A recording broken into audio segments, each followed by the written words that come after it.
आराम की जरूरत या अंदरूनी चपकलिश, चौधरी परवेज इलाही सियासत से दूर क्यों? पाकिस्तान तहरीक इंसाफ इस्लामाबाद धरने में नाकामी के बाद अंदरूनी चपकलिश का शिकार नजर आती।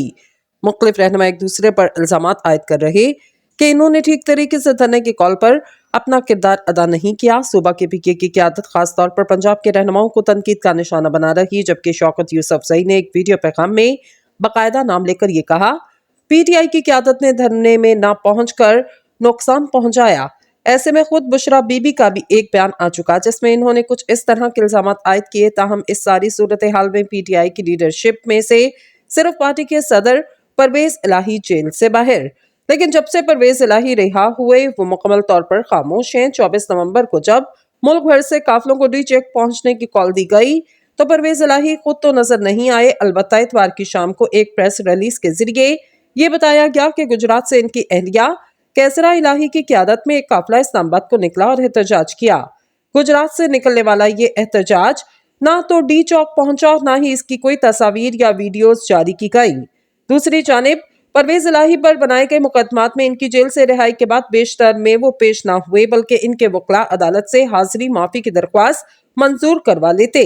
गुज़िश्ता हफ्ते भी 3 मुख्तलिफ मुकदमात में वो पेश ना हुए और इनके वकला ने इनकी हाजिरी माफी की दरख्वास्त अदालत में दी, जिसे फौरी तौर पर कबूल कर लिया गया। इनके वकील आमिर सईद से जब इस बारे में पूछा गया तो इनका कहना था कि परवेज इलाही अब उमर के इस हिस्से में कि इनको आराम की जरूरत है।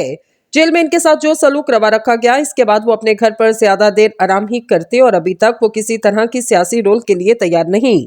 जब इनकी सेहत मुकम्मल बहाल हो जाएगी तो यकीनन वो अपना सियासी किरदार भी अदा करेंगे। ताहम सियासी मुबस्सरीन ये भी समझते कि परवेज इलाही की रिहाई का ताल्लुक बराह रास्त इनकी जबान बंदी से भी है, लेकिन खुद परवेज इलाही या मुन्ना सलाही ने कभी इस मौजू पर बात नहीं की और ना ही इस तासुर को जाहिर करने की कोई कोशिश की गई।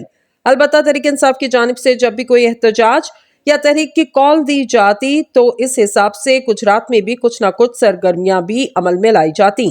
पाकिस्तान में जमहूरी मामलात पर नजर रखने वाली तंजीम पिल्डट के सरबराह अहमद बिलाल महबूब ने गुफ्तगू करते हुए बताया कि परवेज इलाही बुनियादी तौर पर ऐसे सियासतदान हैं जिन्होंने हमेशा एस्टैब्लिशमेंट के साथ बनाकर रखी। ये पहली मर्तबा कि इनके अपने अंदाजे दुरुस्त साबित नहीं हुए और इनको काफी लंबे अरसे तक जेल में रहना पड़ा। बिलाखिर उन्होंने अपने लिए राह निकाली और बाहर आ गए। यकीनन जब तक ये मौजूदा सेटअप ऐसे ही चलता तो परवेज इलाही देखो और बर्दाश्त करो की पॉलिसी पर अमले पैरा ही रहेंगे और सिर्फ वो ही नहीं बल्कि तहरीक इंसाफ की ज्यादातर क़यादत शायद जाहरियत की सियासत से थोड़ा पीछे हटना चाह रही। इसकी वाज़ेह मिसाल हमें इस्लामाबाद धरने की कॉल के बाद नजर आती। ज्यादातर सियासी रहनुमा इस तमन्नाई के साथ जारी मिजाज एहतजाज के हक में नहीं। सियासी तज्जियाकार वजाहत मसूद कहते हैं कि परवेज इलाही तहरीक इंसाफ के सदर और इनकी सारी जिंदगी की सियासत मौजूदा तर्ज सियासत से मुख्तलिफ नजर आई और बज़ाहिर ऐसा लग रहा कि वो इस इंतजार में कि हालात कोई करवट बदले तो फिर वो एक मौसर तरीके से दोबारा अपनी सियासत का आगाज कर सके।